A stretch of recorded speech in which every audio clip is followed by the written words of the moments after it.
Pouf, le chaton bleu. Pouf est le plus joli de tous les petits chats. Il est fier de sa belle robe, de ses yeux verts et de son petit museau rose.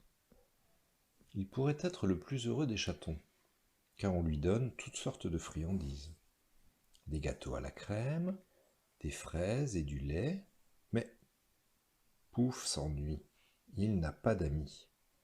Personne ne veut jouer avec lui, car il ne partage jamais ses friandises et a la mauvaise habitude de sortir ses griffes. « Bonjour, Grignotte, dit aimablement le chaton. Si tu veux, nous jouerons à cache-cache. » Mais Grignotte, la petite souris, a bien autre chose à faire. « Quand tu as du lait, des fraises et des gâteaux, les partages-tu avec moi ?»« Non, j'ai toujours reçu des coups de patte, » répond-elle en s'éloignant. Pouf se sent seul dans le jardin. « Tiens, voici Rouge-Gorge. Viens, Rouge-Gorge, viens jouer avec moi. » Mais Rouge-Gorge fait une pirouette, chante sa plus jolie chanson et sans répondre, s'envole très haut dans le ciel. Alors Pouf pleure longtemps. Il est bien malheureux, car il n'a pas d'amis. Soudain, il voit un grand pot de peinture. « Oh, dit-il, j'ai une idée. Si je pouvais me transformer, ni Grignotte ni Rouge-Gorge ne me reconnaîtraient. Et peut-être deviendraient-ils mes amis. » Aussitôt dit, aussitôt fait. Les pattes d'abord, puis le cou, puis la tête. Tout le corps du chaton disparaît dans le pot. Une dernière cabriole, le pot se renverse et voici Pouf courant dans les allées du jardin. C'est le plus joli chaton bleu que l'on ait jamais vu. Pouf est très fier de sa belle couleur. Et comme il l'a souvent vu faire par les grandes personnes, il s'admire longuement dans le miroir. Justement, voici Grignotte, tout en haut de la grande horloge. « Bonjour, madame la souris, » s'écrie Pouf.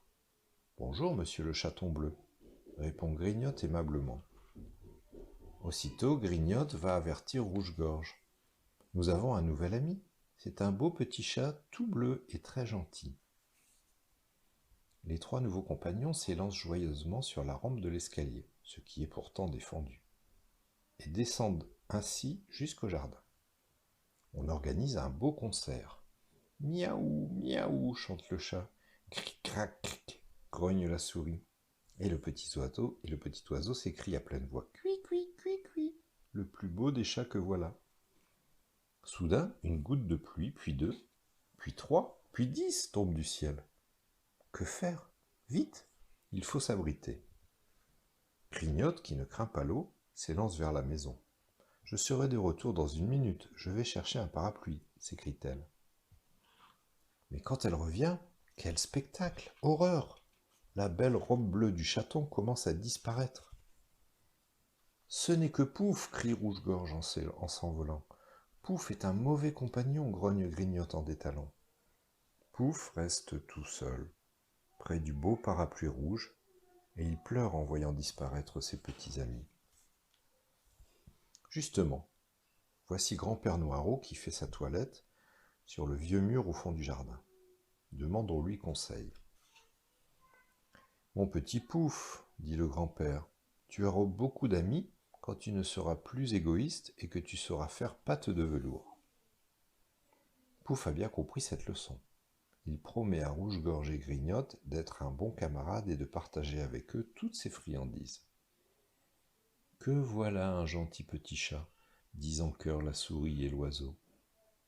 Et pour fêter ce beau jour, ils cueillent pour le chaton de belles cerises rouges. Pouf a maintenant 2 bons amis, et croyez-moi, il saura les conserver.